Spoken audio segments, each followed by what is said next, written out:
वरिष्ठ मंत्री आदरणीय श्री मंगल पांडे जी का समापन भाषण होगा, तो आप लोगों के बीच में और अपने नेता के बीच में हम बाधक बनना नहीं चाहते हैं। लेकिन जब मैं अपने समाज को, कमजोर वर्ग के अनुसूचित जाति भाई बहनों को देखता हूँ तो मैं गर्वित हो उठता हूँ कि दो शब्द अगर नहीं बोलूँ तो शायद मेरा पार्टी में कार्यक्रम में जाना ये निरर्थक सिद्ध नहीं होता है। तो आपको लगातार देख रहा हूँ चेहरा पे जो मुस्कुराहट है, एक तरफ तो खाने भी बता दिया गया कि तैयार है, लजीज भोजन तैयार है, और उसके और आपके बीच में फिर बाधक नहीं बनूंगा। मंच पर आप देख रहे हैं कि सम्मानित विधायकगण, सम्मानित मंत्रीगण, सम्मानित जिलाध्यक्षगण, पार्टी के बलिया संगठन के सब पदाधिकारीगण मौजूद हैं। सबके लिए एक बार जोरदार ताली बजा करके स्वागत कीजिए। सबकी ऐसे ताली से काम नहीं चलेगा, ताली बजाने से भूख थोड़ा सा बढ़ जाएगी। जोरदार ताली बजाइए आप लोग। जय जय जय जय जय भीम, जय जय जय जय जय भीम। और आज खास करके परम पूज्य बाबा साहब डॉक्टर भीमराव अम्बेडकर जी के 134वीं जन्म जयंती के अवसर पे भारतीय जनता पार्टी के तत्वाधान में आप सब हम इकट्ठे हैं। अगर बाबा साहब डॉक्टर भीमराव अम्बेडकर जी के बातों को आपके बीच में न रखें तो शायद ये कहीं न कहीं बेईमानी हो जाएगी। हम जैसे आए सम्मानित नेतागण जाकर के परम पूज्य बाबा साहब डॉक्टर भीमराव अम्बेडकर जी के आदम कद मूर्ति के ऊपर पुष्प अर्पित किया गया। आप सब जानते हैं 14 अप्रैल और 6 दिसंबर को बाबा साहब डॉक्टर भीमराव अम्बेडकर जी के आदम कद मूर्ति पर या कदमों में तो पुष्प चढ़ा देने से उनका सपना साकार नहीं होता है। बाबा साहब डॉक्टर भीमराव अम्बेडकर जी बाएं हाथ में उन्होंने संविधान लिया है और दायां हाथ उन्होंने ऐसा किया है।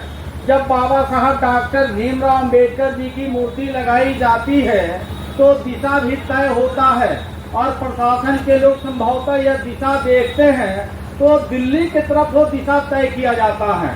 आप कुछ पढ़े लिखे नौजवान साथी यहाँ बैठे हुए हैं, विद्वान आप लोग बैठे हैं, घर के माताएं बहनें यहाँ बैठी है। बाबा साहब डॉक्टर भीमराव अम्बेडकर 26 जनवरी 1950 को संविधान महत्व रहेगा। लोकतंत्र में जनसंख्या में ताकत है, परसेंटेज में ताकत है। मुसलमान 14% है, उसकी पूछ होती है और आपकी पूछ नहीं होती है। वो इसलिए नहीं होती है कि आपका वोट कभी उधर जाता है, कभी उधर जाता है। राजनीति करने वाले कुछ भी करें, लेकिन आप दलित एक होइए। मैं इस मंच का आह्वान करता हूं और सिवान जिला इसका इतिहास बनिए। यहाँ जितने भी मंचासीन हमारे नेता हैं हमारे समाज के, मैं आपसे भी आग्रह करता हूं जो आप सभी समाज को गोलबंद करिए। ये मेरा आग्रह है, तभी आपका कल्याण होगा, अन्यथा आपका कल्याण नहीं होगा। मित्रों, बाबा अम्बेडकर को जितना प्रताड़ित किया गया कांग्रेसियों के द्वारा, पंडित नेहरू ने उसे लोकसभा में जाने देने के लिए तैयार नहीं था।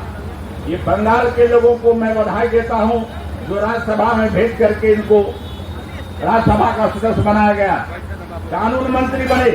लेकिन पंडित नेहरू ने इनको इतना अपमानित किया जो कानून मंत्री से भी उनको रिजाइन करना पड़ा। और इंदिरा गांधी हो या राजीव गांधी हो, उन्होंने आरक्षण का भी विरोध किया। आरक्षण राजीव गांधी ने तो यहां तक कह दिया जो आरक्षण से देश कमजोर होता है और आरक्षण नहीं मिलना चाहिए हो रहा है।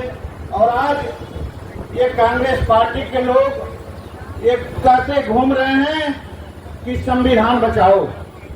ये जो संविधान बचाओ का जो आज इनको सपना आ रहा है, हम आपको बताना चाहते हैं कि जब बाबा साहब थे तो उन्होंने अपनी जब चुनाव में जाने की इच्छा प्रकट की थी तो एक कांग्रेस के लोग उनको चुनाव हराने का काम उस समय किए थे।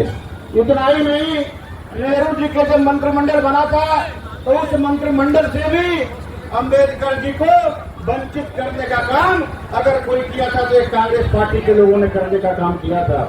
इस्तीफे के बाद इन्होंने उपेक्षा भी किया था बाबा साहब का, और ये आज हम जो है संविधान बचाओ का नारा देकर के हम सबको भ्रमित करने का काम कर रहे हैं। आज भारतीय जनता पार्टी सेवा पखवाड़े के रूप में पूरे देश में ही नहीं, पूरे आज चाहे पंचतीर्थ कार्यक्रम हो, चाहे 125वीं जयंती के अवसर पर अंबेडकर जयंती को वैश्विक जयंती के रूप में पूरा विश्व में मनाने का काम भारतीय जनता पार्टी कर रही है। वो चाहे यूएस तक अंबेडकर जयंती भी मनाई जा रही है, और वहीं विशेष जाट और गणतंत्र दिवस के अवसर पर बाबा साहब को झांकी निकाल करके बाबा साहब को सच्चा श्रद्धांजलि और उनके जो संविधान है उनके द्वारा अगर उस सपने को कोई पूरा करने का काम कर रहा है तो भारतीय जनता पार्टी करने का काम कर रही है। मैं इसी के साथ आप सबका आभार अभिनंदन करते हुए मैं अपनी बात को समाप्त करता हूं। बहुत बहुत धन्यवाद। बहुत बहुत धन्यवाद भाई विष्णु सिंह जी। अब मैं आग्रह करना चाहता हूं नगर अध्यक्ष सोनू जी से कि आप आए और 2 मिनट में अपनी बात रखें, समय का बहुत अभाव है। नगर अध्यक्ष सोनू जी अविलंब मंच पर पहुंचे।